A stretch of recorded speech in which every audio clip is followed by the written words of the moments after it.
इकाई 3.1 भारतीय काव्य शास्त्र। अब भारतीय काव्य शास्त्र का सामान्य परिचय। चलो इंट्रोडक्शन देखते हैं इसका।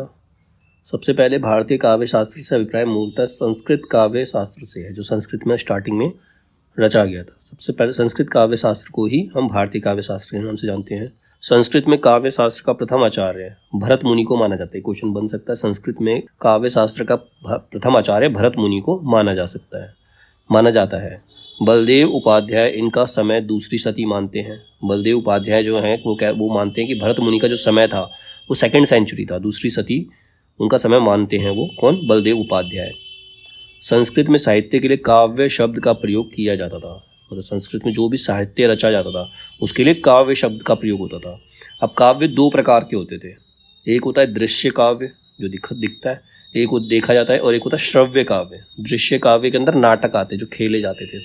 संस्कृत भाषा में नाटक खेले जाते थे, उनको दृश्य काव्य कहा जाता था। और दूसरा होता है श्रव्य काव्य, जो सुने जाते हैं। अब श्रव्य काव्य भी 2 प्रकार के हैं, एक होता है गद्य, एक होता है पद्य। गद्य में प्रोज आते हैं, प्रोज में जैसे कहानी, उपन्यास, ये गद्य होते हैं। और पद्य मतलब पोएट्री, यानी कि कविता। तो यानी कि काव्य 2 प्रकार के हो गए, दृश्य काव्य, श्रव्य काव्य। दृश्य काव्य में नाटक आ गया। श्रव्य काव्य 2 प्रकार के हो गए, गद्य और पद्य। गद्य में कहानी, उपन्यास, छोटी कहानी, बड़ी कहानी, सारी चीजें आ जाती हैं। और पद्य के अंदर पोएट्री, यानी कि कविता जो होती है वो पद्य के अंदर आती है। तो इसका डिवीजन हो गया। काव्य से संबंधित विविध पक्षों का अध्ययन करने वाले शास्त्र को काव्य शास्त्र कहा जाता है। काव्य शास्त्र की डेफिनेशन पूछी जाए तो क्या होती है? मतलब काव्य शास्त्र की जो परिभाषा है, डेफिनेशन, वो क्या है? काव्य से संबंधित विविध पक्षों का अध्ययन करने वाले शास्त्र को, मतलब जो शास्त्र, जिस शास्त्र के अंदर काव्य से रिलेटेड सभी पक्षों का अध्ययन किया जाए, उसको काव्य शास्त्र कहते हैं। इसमें काव्य के लक्षण, मतलब जो उसकी कैरेक्टरिस्टिक्स होती हैं। हेतु मतलब उसके उद्देश्य, किस उद्देश्य से वो रची गई है, हेतु उद्देश्य होता है। प्रयोजन भी उद्देश्य ही होता है। गुण, दोष आदि का विवेचन किया जाता है। मतलब इसके अंदर काव्य के लक्षण, हेतु, प्रयोजन, गुण, दोष आदि का विवेचन किया जाता है काव्य शास्त्र के अंतर्गत। आधुनिक काल में काव्य के स्थान पर साहित्य शब्द प्रचलित हो गया। अब पुराने जमाने में जो था काव्य शब्द यूज होता था, ठीक है। अब आज की डेट में अगर आधुनिक काल में देखें तो काव्य के स्थान पर साहित्य शब्द यूज करने लग गए। अब हम उसको साहित्य कहते हैं। ऐसे में काव्य शास्त्र को साहित्य शास्त्र कहा जाने लगा, ठीक है। अब इसके अंदर संस्कृत के आचार्यों की समृद्ध परंपरा। अब संस्कृत के आचार्यों के बारे में बताया गया है, उनका समय बताया गया है, उनके ग्रंथ बताए गए हैं। संस्कृत के आचार्य, उनका समय और उनके ग्रंथ। तो संस्कृत के सबसे पहले आचार्य कौन है? भरत मुनि है। सबसे पहले आचार्य संस्कृत के थे भरत मुनि। इनका समय था 2nd सेंचुरी, दूसरी शती ईसा पूर्व से दूसरी शती ईस्वी था। और इनका जो ग्रंथ है, इनका फेमस ग्रंथ है नाट्य शास्त्र। भरत मुनि का जो फेमस ग्रंथ है वो है नाट्य शास्त्र, और ये 2nd सेंचुरी में थे। भरत मुनि के बाद आते भामह, ठीक है। ये एक्चुअली ये सीक्वेंस भी दे रखा है। जैसे अभी क्वेश्चन उन्होंने करे थे तो उसमें बताया गया था कि इन आचार्यों को समय कालानुसार व्यवस्थित कीजिए, उनकी श्रृंखला बनाइए। तो उसमें ये सीक्वेंस में ही है। सबसे पहले भरत मुनि, 2nd सेंचुरी। भरत मुनि के बाद कौन है? भामह। अगर संस्कृत के आचार्यों का सीक्वेंस पूछा जाएगा तो भरत मुनि के बाद आते हैं भामह। इनका समय है 6th सेंचुरी का मध्यकाल, 6ठी सेंचुरी का मध्यकाल, यानी कि 1550 के आसपास का समय इनको मान सकते हैं। और इनका प्रथम ग्रंथ कौन सा है? काव्य अलंकार। इनका प्रथम ग्रंथ है काव्य अलंकार। उसके बाद आते हैं दंडी। भामह के बाद आते हैं दंडी। इनका समय 7वीं शती का उत्तरार्ध। उत्तरार्ध मतलब 2nd हाफ। पूर्वार्ध होता 1st हाफ, उत्तरार्ध होता 2nd हाफ। दंडी का समय है 7वीं शती का उत्तरार्ध। इनमें जो ग्रंथ है, इनके 2 ग्रंथ हैं, काव्यादर्श और दूसरा भामह विवरण। इनके 2 ग्रंथ हैं, दंडी के 2 ग्रंथ हैं, काव्यादर्श और भामह विवरण। उसके बाद आते हैं वामन।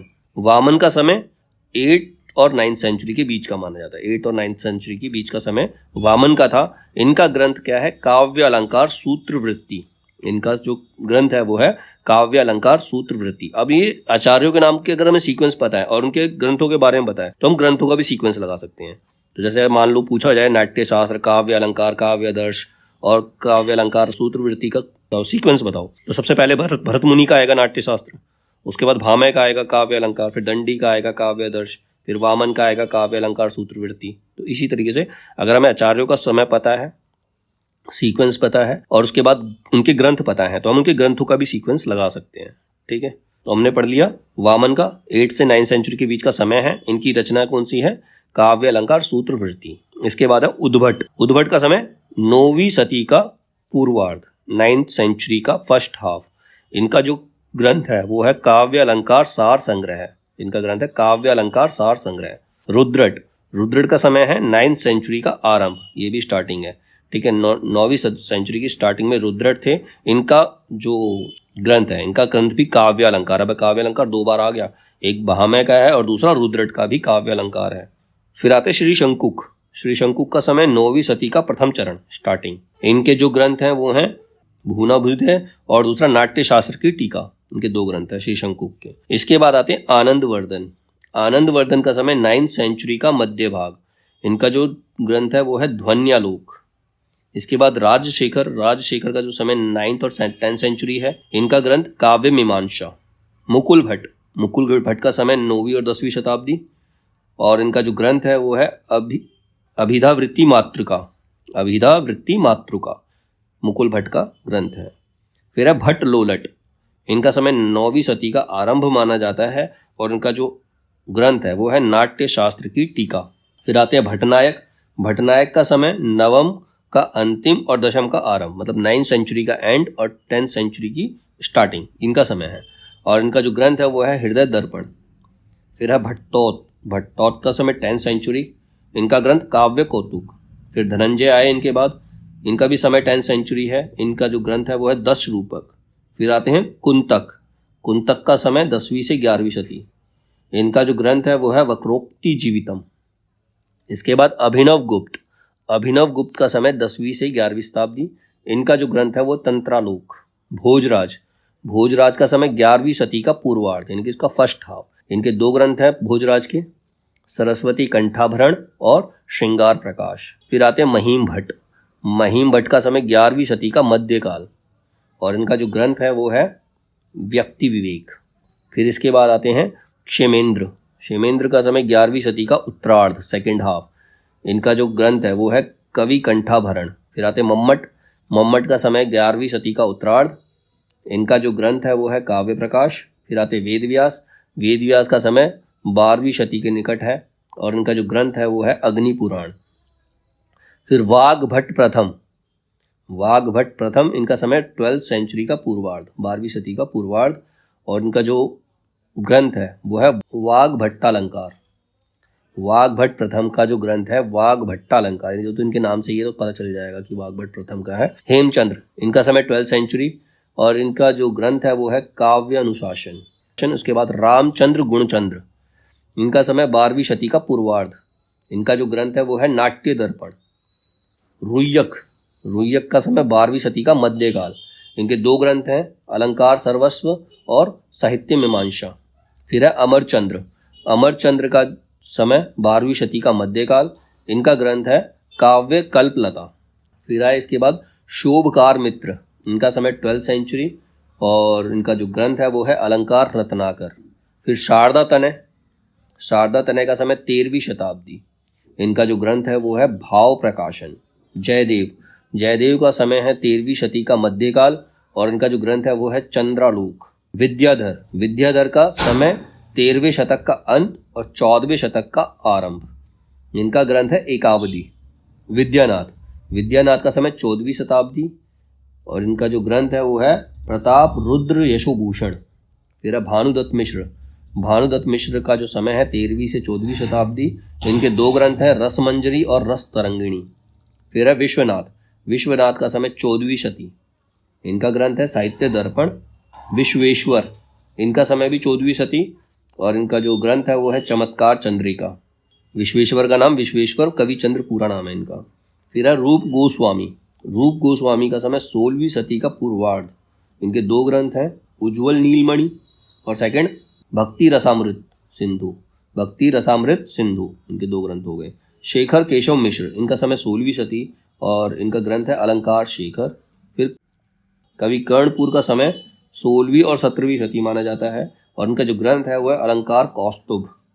फिर है अप्पय दीक्षित, इनका समय भी 16वीं से 17वीं सदी और इनका जो ग्रंथ है वह वृत्ति वार्तिक। फिर है पंडित राज जगन्नाथ, इनका समय 17th सेंचुरी का मध्य भाग। इनका जो ग्रंथ है वो है रस गंगाधर। ये इंपॉर्टेंट है, पंडित जगन्नाथ का काफी बार क्वेश्चन में आया था। इनका ग्रंथ है रस गंगाधर। 17वीं सदी, इनका जो ग्रंथ है वो श्रृंगार मंजरी। फिर विश्वेश्वर पंडित, इनका समय 18वीं सदी, इनका जो ग्रंथ है अलंकार कौस्तुभ। तो इसमें कुछ जो राइटर्स हैं वो ज़्यादा इंपॉर्टेंट है, जैसे हमारा भरत मुनि, भामह, दंडी, वामन, उद्भट, फिर क्षेमेंद्र हैं, मम्मट हैं, वेद व्यास हैं, पंडित जगन्नाथ हैं। ये कुछ राइटर्स ज़्यादा इंपॉर्टेंट है जिनको पढ़ना जरूरी है। ठीक है, अब नीचे इसमें एक लाइन दे रखी, सत्यदेव चौधरी ने उद्भट के पहले ही इनका स्थान माना है। बलदेव उपाध्याय और गणेश त्र्यंबक की मान्यता भी यही है। अब अभिनव गुप्त ने 4 ग्रंथों की रचना की है। अब इंपॉर्टेंट कवियों के बारे में बताया भी है जो इंपॉर्टेंट हैं वो। अभिनव गुप्त ने 4 ग्रंथों की रचना की है। इनमें से 3 ग्रंथ टीका के रूप में रचित है। अब मूल ग्रंथ है जैसे नाट्य शास्त्र भरत मुनि का है, इसकी टीका किसने लिखी है? अभिनव भारती। इसकी टीका लिखी गई अभिनव भारती। किसने लिखी? अभिनव गुप्त ने। मतलब मूल ग्रंथ कौन सा था? भरत मुनि का नाट्य शास्त्र। उसके ऊपर इन्होंने टीका लिखी अभिनव भारती। किसने? अभिनव गुप्त ने। ध्वन्यालोक, यह आनंदवर्धन का था। इसकी टीका लिखी इन्होंने ध्वन्यालोक लोचन। किसने? अभिनव गुप्त ने। काव्य कौतुक, ये भट्टौत का था। इसके ऊपर उन्होंने टीका लिखी है काव्य कौतुक विवरण। ठीक है, तो ये तो 3 ग्रंथों के ऊपर उन्होंने टीका की है अभिनव गुप्त ने। एक अन्य ग्रंथ रत्न एवं तंत्र शास्त्र का उत्कृष्ट दार्शनिक ग्रंथ तंत्रालोक भी अभिनव गुप्त का ही है। ठीक है, ये हो गया अभिनव गुप्त के बारे में। इसके बाद क्षेमेंद्र के ग्रंथ निम्नलिखित। अब क्षेमेंद्र मैंने बताया था इंपॉर्टेंट है ये। क्षेमेंद्र के ग्रंथ कौन कौन से हैं? कवि कंठाभरण, सुवृत तिलक, औचित्य विचार चर्चा और दशावतार चरित्र। फिर अपय दीक्षित के ग्रंथ। अपय दीक्षित के ग्रंथ कौन से हैं? वृत्तिवार्तिक, चित्र मीमांसा और कुबल्यानंद। ठीक है, तो ये हो गए कुछ इंपॉर्टेंट हो गए हमारे इसके अंदर। इसके बाद प्रमुख काव्य शास्त्री ग्रंथ एवं उनकी संबद्ध जानकारी। अब कुछ इंपॉर्टेंट ग्रंथ है और उनकी जानकारी दी गई है, कुछ इंपॉर्टेंट पॉइंट बताए गए इसके बारे में। सबसे पहला ग्रंथ है नाट्य शास्त्र। नाट्य शास्त्र किसका था? भरत मुनि का था। ठीक है, इससे संबंधित जानकारी क्या है? भरत मुनि ने स्वयं पंचम वेद कहा। भरत मुनि ने स्वयं पंचम वेद कहा था। इसमें 36 अध्याय यानी कि 36 अध्याय लगभग 5000 श्लोक हैं। पंचम वेद के अंदर 36 अध्याय हैं और 5000 श्लोक हैं नाट्य शास्त्र के अंदर। काव्य का विवेचन वाचिक अभिनय के प्रसंग में किया गया है। बताइए, नाट्य शास्त्र एक नाटक के रूप में ही है, तो इसीलिए काव्य का जो विवेचन है वाचिक अभिनय के प्रसंग में ही किया गया है। दूसरा ग्रंथ फेमस जो है वो है काव्य अलंकार। काव्य अलंकार में 6 परिच्छेदों में व्यक्त ग्रंथ है। इसके रचयिता कौन है? भामह। ये भामह का है काव्य अलंकार। फिर आया काव्य दर्श। इसमें 4 परिच्छेद और लगभग 650 श्लोक हैं। 4 परिच्छेद और लगभग 650 काव्य दर्श। और ये लिखा किसने है? ये लिखा है दंडी ने। इस ब्लॉक में नहीं लिखा हुआ, लेकिन काव्य दर्श दंडी का ग्रंथ है। फिर है काव्य अलंकार सूत्र। काव्य अलंकार सूत्र, इसकी रचना सूत्रों में की गई है और सूत्रों पर वृत्ति भी लिखी गई है। इसके अंदर 5 परिच्छेद और 319 सूत्र हैं। अब काव्य अलंकार सूत्र किसका है? ये काव्य अलंकार सूत्र वामन का है। ठीक है, फिर आता है काव्य अलंकार। इसमें 16 अध्याय हैं और 734 श्लोक हैं और ये रुद्रट का है। काव्य अलंकार 2 थे। एक काव्य अलंकार था हमारा भामह का और एक था दंडी का। एक भामह का था और एक रुद्रट का था। 2 थे इसमें। ठीक है, उसके बाद ध्वन्यालोक। इसमें 4 उद्योग अध्याय और कारिका में रचना है। उसके बाद है वक्रोक्ति जीवितम। इसमें 4 उन्मेष यानी कि 4 अध्याय कारिका और वृत्ति में रचित है। फिर उसके बाद है 10 रूपक। इसमें 4 प्रकाश एवं 300 कारिकाएं हैं। फिर व्यक्ति विवेक, इसमें 3 अध्याय हैं। उसके बाद है काव्य प्रकाश, इसमें 10 उल्लास अध्याय हैं। चंद्रालोक, चंद्रालोक में 10 मयूख हैं और 35 अनुष्टप श्लोक यानी कि 35 अनुष्टप श्लोक अलंकार ग्रंथ है। फिर साहित्य दर्पण, इसमें 10 परिच्छेद हैं। फिर है प्रताप रुद्र यशोभूषण। ये ग्रंथ जो है 9 प्रकरणों में है, 9 में। एकावली काव्य प्रकाश की शैली का रचित ग्रंथ है। तो अभिनव भारती, 10 रूपक और नाट्य दर्पण और भाव प्रकाशन, ये चारों ग्रंथ नाट्य शास्त्र से ही संबंधित है।